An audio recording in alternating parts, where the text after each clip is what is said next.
రమేష్ అనే పేరు పెట్టుకున్నవారు, శ్రీకాంత్ అనే పేరు పెట్టుకున్నవారు, శ్రీనివాస్ అనే పేరు పెట్టుకున్నటువంటి వారు, నాగరాజు అనే పేరు పెట్టుకున్నటువంటి వారు.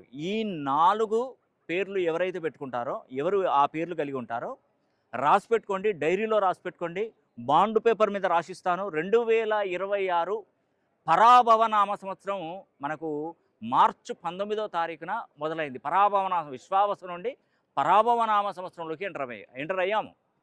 సో నేను చెప్తున్నటువంటి 4 పేర్లు పెట్టుకున్నటువంటి వారు శ్రీనివాసు, శ్రీకాంత్, నాగరాజు, రమేష్ అనే పేరు పెట్టుకున్నటువంటి వారికి ఈ రోజు నుండి మీకు ఈ యొక్క కొత్త సంవత్సరం నుండి పరాభవనామ సంవత్సరం నుండి ఎదురు లేని విజయం కలగబోతుందండి. రాసి పెట్టుకోండి.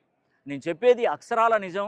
నేను మొన్న 18వ తారీఖునే బైద్యనాథ్ దర్శించుకొని 12 జ్యోతిర్లింగ క్షేత్రాలను దర్శించుకొని నేను వచ్చానండి. నేను ముఖ్యంగా ఈరోజు కాశీ మహాపట్టణంలో, కాశీ నగరంలో, వారణాసిలో ఉన్నటువంటి మణికర్ణికా ఘాట్ ప్రాంతంలో నుండి ఇంత పవిత్రమైనటువంటి ప్లేస్లో ఉండి నేను చెప్తున్నాను, మీకు ఖచ్చితంగా మంచి జరగబోతుంది.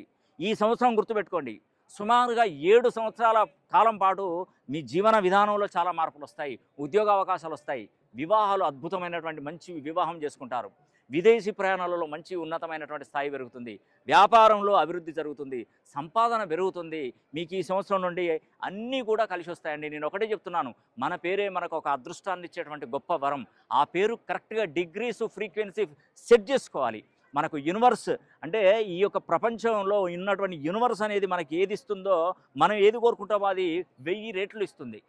అప్పుడు మనం కోరుకున్నప్పుడు మన ఫ్రీక్వెన్సీ కరెక్ట్గా యూనివర్స్కి మ్యాచ్ అయ్యే విధంగా ప్రోగ్రామ్ చేసుకోవాలి, డిజైన్ చేసుకోవాలి, ఫ్రీక్వెన్సీని పెంచుకోవాలంటే ఖచ్చితంగా మీ పేరులో డిగ్రీస్ ఫ్రీక్వెన్సీ పెంచుకోగలిగితే ఖచ్చితమైనటువంటి ఫలితాలు తప్పకుండా వస్తాయని కూడా నేను మీకు ఈ వీడియో ద్వారా తెలియజేస్తున్నాను. హర హర మహాదేవ, శంభో శంకర.